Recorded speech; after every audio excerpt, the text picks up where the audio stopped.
Et pour analyser cette sortie du ministre français des Affaires étrangères, nous avons le plaisir d'être en direct de Paris avec Mustapha Tossa, éditorialiste et analyste politique. Merci d'avoir répondu à notre invitation.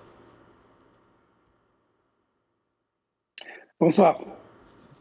Alors, quelle interprétation faites-vous de ces dernières déclarations du ministre Stéphane Séjourné qui s'inscrivent dans le cadre d'une série de visites de responsables français au Royaume ? Oui, c'est vrai que ces déclarations du ministre des Affaires étrangères français Stéphane Séjourné sont venues consacrer l'embellie que connaît actuellement les relations franco-marocaines, surtout depuis la visite de Stéphane Séjourné à Rabat, dans laquelle il avait annoncé la disponibilité de la France à participer économiquement et financièrement pour le développement des régions sahariennes, ce qui a été perçu comme une reconnaissance économique de la marocanité du Sahara.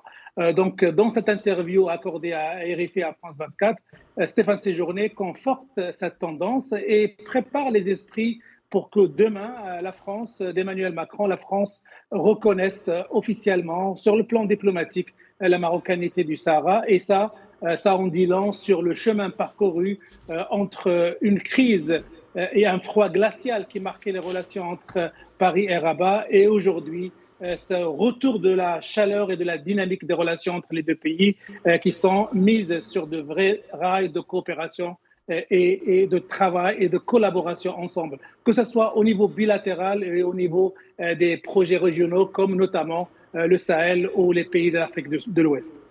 Le Maroc vu donc comme une puissance régionale qui cherche à développer la zone du Sahel. La France ne regarde donc plus le Royaume comme un concurrent en Afrique. Comment expliquez-vous cela ?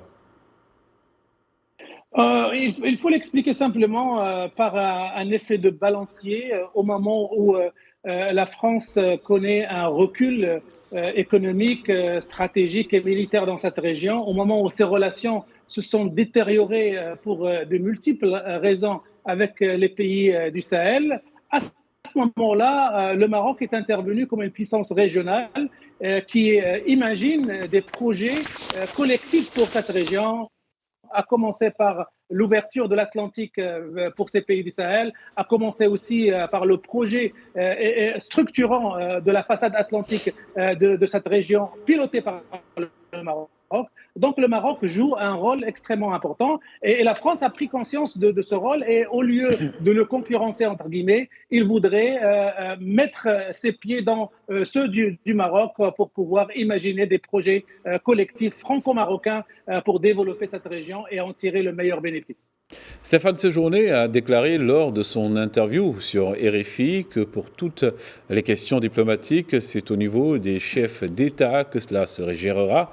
Doit-on donc s'attendre à de fortes déclarations lors d'une prochaine visite du président Emmanuel Macron à Rabat ?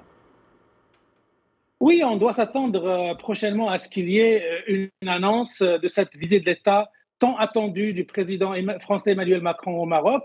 Et comme Stéphane Séjourné l'a bien et clairement précisé, si demain une importante doit intervenir pour expliquer ou pour donner une position française claire sur le Sahara marocain, ça serait dans la bouche du président Emmanuel Macron, et peut-être dans ce cadre de visite d'État de Macron au Maroc. Et c'est peut-être aussi une des raisons ou un des sujets que le ministre marocain des Affaires étrangères, Nassar Bourita, est en train de discuter aujourd'hui à Paris avec Stéphane Séjourné.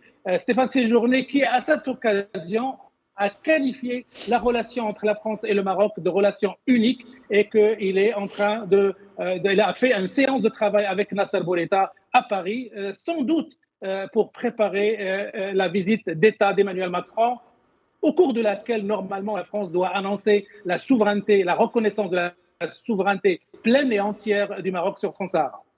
Donc la France qui réitère aujourd'hui donc sa relation avec le Royaume du Maroc. Mustapha Tossa, merci. Je rappelle que vous étiez avec nous en direct de Paris.